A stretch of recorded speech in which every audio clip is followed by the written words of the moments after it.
गत एप्रिल 23 रु जून 20 मध्य भारत पर पाकिस्तान आकाशमार्ग बंद करने फल पाकिस्तान 4.10 बिलियन डॉलर क्षति सही। प्रतिदिन पाकिस्तान आकाशमार्ग दे भारतर 100 रु 150 विमान यातायात करते। आकाशमार्ग बंद करने द्वारा पाकिस्तान यह सूत्रु पाउथुबा अर्थर 20% हराई। पाकिस्तान प्रतिरक्षा मंत्रालय पक्षरु यह सूचना मिली। एप्रिल 22 रे पहलगाम आक्रमण पर एप्रिल 23 रे पाकिस्तान सहित भारत सिंधु जल चुक्ति बातिल करिथिला। जवाब एप्रिल 24 रु भारत पर आकाश मार्ग बंद करथिला पाकिस्तान। फल पाकिस्तान 4.10 बिलियन डॉलर क्षति हुई।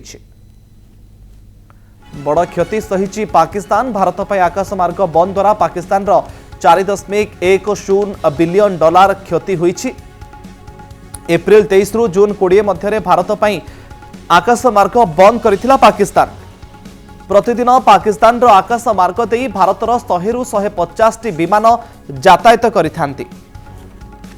सिंधु जल चुक्ति बातिल पर आकाश मार्ग बंद करथिला पाकिस्तान। पाकिस्तान प्रतिरक्षा मंत्रालय पक्षरु सूचना मिली।